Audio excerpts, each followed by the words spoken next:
शहर में कानून व्यवस्था खराब स्थिति लेकर सीपीआईएम दार्जिलिंग जिला कमेटी के सदस्यों ने की पत्रकार सम्मेलन।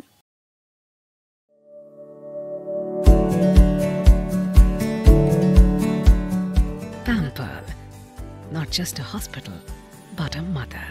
নিউ লাইফ ফার্টিলিটি সেন্টার আধুনিক চিকিৎসা ও বিশেষজ্ঞদের সহায়তায় আপনার স্বপ্ন পূরণ করতে প্রস্তুত। নতুন জীবনের স্বপ্ন সত্যি করতে আজই যোগাযোগ করুন। নতুন জীবনের সূচনা এখানেই। शहर में कानून व्यवस्था खराब स्थिति में है, इसे लेकर सीपीआईएम दार्जिलिंग जिला कमेटी के सदस्यों ने आज अनिल विश्वास भवन में एक पत्रकार सम्मेलन कर अपना गुस्सा जाहिर किया। सीपीआईएम नेताओं ने कहा कि सिलीगुड़ी शहर में हर दिन चोरी, डकैती और दुष्कर्म जैसी भयानक घटनाएं हो रही है। पुलिस मूकदर्शक की भूमिका निभा रही है। कल दोपहर हिलकाट रोड पर एक सोने की दुकान में डकैती की घटना घटी है। सिलीगुड़ी जैसे महत्वपूर्ण शहर में पुलिस सुरक्षा के बारे में कहने को कुछ नहीं है। कानून व्यवस्था में इस अत्यधिक गिरावट को रोकने के लिए राज्य की मुख्यमंत्री ममता बनर्जी का हस्तक्षेप जरूरी है। नेताओं ने सिलीगुड़ी के पुलिस कमिश्नर सी सुधाकर के इस्तीफे की मांग की। প্রথম কথা হচ্ছে গতকালের ঘটনা আপনারা ইতিমধ্যেই জেনেছেন। ঘটনাটা ঘটেছে ঠিক আমাদের পার্টি অফিসের উল্টো দিকে। আমরা অফিসে ছিলাম কিন্তু আমরা ঘুণাক্ষরেও টের পাইনি, মানে কিভাবে যে এরকম ঘটনা ঘটলো। যখন পুলিশ এই লোকজন তখন হচ্ছে আমরা বুঝতে পারলাম যে এখানে একটা কিছু হয়েছে। মানে এত সূক্ষ্মভাবে কাজটা করেছে কেউই টের পায়নি। আমরা যে কারণে আজকে বলতে চাইছি যে শিলিগুড়ি শহরটা এখন আতঙ্কের শহরে পরিণত হয়েছে। বিশেষ করে তৃণমূল সরকার ক্ষমতায় আসার পরে একের পর এক ঘটনা প্রতিদিন শহরে ঘটে যাচ্ছে এবং পুলিশ প্রশাসন নির্বিকার। মেয়রের একটাই কথা, কমিশনারকে আমি বলেছি, দেন কি হবে কেউ জানে না। আপনি দেখুন, শুধু জুন মাসে 8ই জুন দেবীডাঙ্গাতে প্রকাশ্যে গুলিগালা চলল, এই জুন মাসের কথা বলছি। 17ই জুন ঠাকুরনগরে সব গ্যাংদের মানে মারামারি, মুখিয়া গ্যাং, তারপর এটা কি জানেন জেকে নাকি হ্যাঁ কেজিএফ গ্যাং, এইসব গ্যাংয়ের এইসব চলছে। 18ই জুন চম্পাশাড়িতে একটা এটিএম লুট হয়ে গেল, এখন কিভাবে হলো কারা করলো কেউ জানে না। আর 22শে জুন হচ্ছে এই দিন দুপুরে হিলকাট রোডের উপরে 2:30 থেকে 3টের মধ্যে নীরবে ডাকাতি করে চলে গেল পুলিশ প্রশাসন। বলছে দুজনকে আটক করেছে, কারা এরা জানি না, সেটা পুলিশ বলতে পারবে, কিন্তু অরিজিনাল জিনিসপত্র নিয়ে যারা বেরিয়ে যাওয়া তারা চলে গেছে।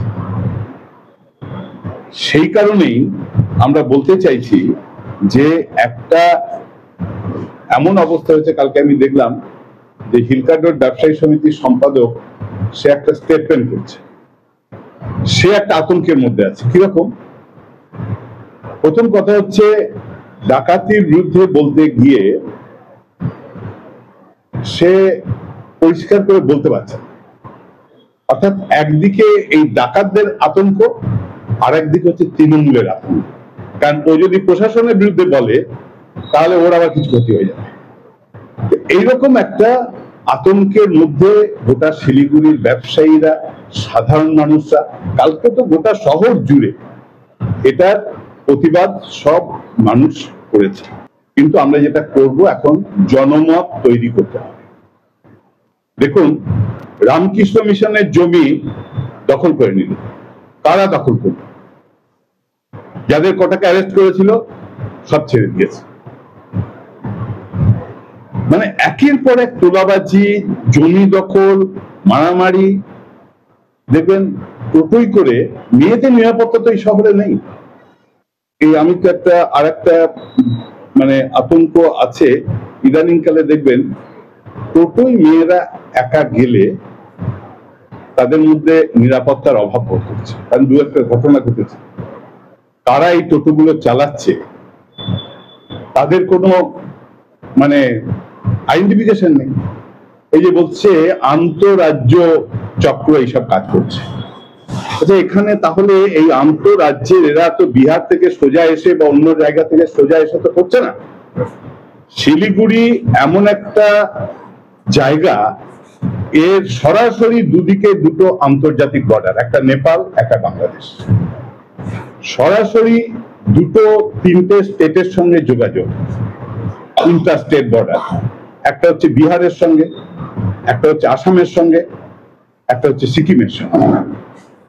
ফলে মানে ভৌগোলিক দিক থেকে বলেন, রাজনৈতিক দিক থেকে বলেন, সব দিক থেকে শিলিগুড়ি খুব একটা ইম্পর্টেন্ট জায়গা। কিন্তু দেখবেন এ ব্যাপারে পুলিশের কোনো সতর্কতা নেই। এই যে ঘটনাগুলো ঘটছে, পুলিশের নিজস্ব কিছু মেকানিজম আছে, আইবি আছে, সাদা পোশাকের পুলিশ আছে, এমনকি এইসব লোকদের মধ্যে পুলিশের কিছু ইনফরমার আছে। একটা ঘটনা আগাম পুলিশের নজরে আসছে না কেন? সমস্ত ঘটনাটা যখন পুলিশ কমিশনারকে বলতে যাচ্ছি, পুলিশ কমিশনার দেখা করছেন না। এত বড় উদ্ধত্ত না, উনি হয় কোনো সরকারি অনুষ্ঠান ওনাকে দেখা যায়, আর না হলে সারা দিন হচ্ছে উনি ওনার চেম্বারের মধ্যে বসে থাকেন। এই পুলিশ কমিশনার আসার পরে দেখবেন এই ঘটনাগুলো প্রতিদিন বৃদ্ধি পাচ্ছে। মহিলাদের নিরাপত্তা নেই, চুরি বাড়ছে, ডাকাতি বাড়ছে, খুনোখুনি বাড়ছে, জমি দখল, মাফিয়ারাজ তৈরি হয়ে গেছে শিলিগুড়ি শহর। এবং পুলিশ নিষ্ক্রিয়, কিন্তু তার বিরুদ্ধে মানুষ বললে ভয় পাচ্ছে, আবার কাকে মিথ্যা কেস দিয়ে জেলে ঢুকিয়ে দেবে। আর যদি তৃণমূলের বিরুদ্ধে বলে সেটাও মানুষ ভয় পাচ্ছে। ফলে হচ্ছে যে এই যে একটা অবস্থা তৈরি হয়েছে শিলিগুড়িতে, এই অবস্থা অতীতে ছিল না। এই অবস্থাটা একবার আমরা দেখেছি 70-এর দশকে। এই শহরের রামা মল্লিক, প্রদীপ খান, সুভাষ, নিখিল পরামানিক, এদের দাপটে গোটা শহর অ্যান্টি সোশ্যালদের দখলে চলে গেছিল। সিদ্ধার্থ রায়ের আমলে বামফ্রন্ট আসার পর এই শহরে শান্তি প্রতিষ্ঠা হয়, বামফ্রন্ট আসার পর মানুষের গণতান্ত্রিক অধিকার প্রতিষ্ঠিত হয়। আর আজকে তৃণমূলের আমলে তিল তিল করে এই শহরটায় এখন একটা আতঙ্কের শহর তৈরি হয়েছে। গোটা শহরের নিয়ন্ত্রণটা চলে গেছে সমাজ বিরোধীদের হাতে। দেখবেন এই যে সমস্ত সমাজ বিরোধীদের মুখগুলো দেখা যাচ্ছে ছবিতে, কোনো না কোনো তৃণমূলের নেতাদের সঙ্গে এদের ছবি আছে। কবে দেখলাম একটা কাগজেও ছেপে দিয়েছে, তৃণমূলের নেতাদের সঙ্গে এদের ছবি আছে। কি করে হয়? অস্বীকার করবে।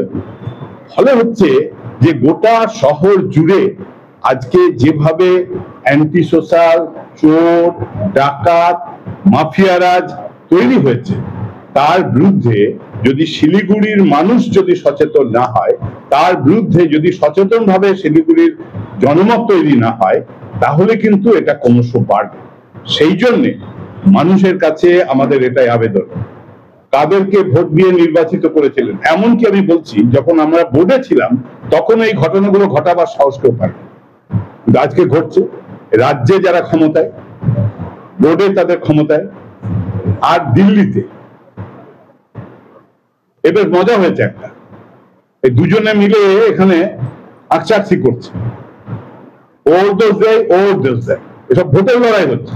কিন্তু শিলিগুড়িতে শান্তি প্রতিষ্ঠা করার জন্য না বিজেপির কোন উদ্যোগ আছে, না তৃণমূলের কোন উদ্যোগ আছে, বরং এদের সহযোগিতা নিয়েই আজকে এই সমাজ বিরোধীরা মাথা চাড়া যাচ্ছে। এর বিরুদ্ধে আমরা সার্বিকভাবে আন্দোলন গড়ে তুলব, জনমত তৈরি করব, এবং মানুষকে নিয়েই আমরা এই শহরের শান্তি প্রতিষ্ঠা করার জন্য উদ্যোগ গ্রহণ করব।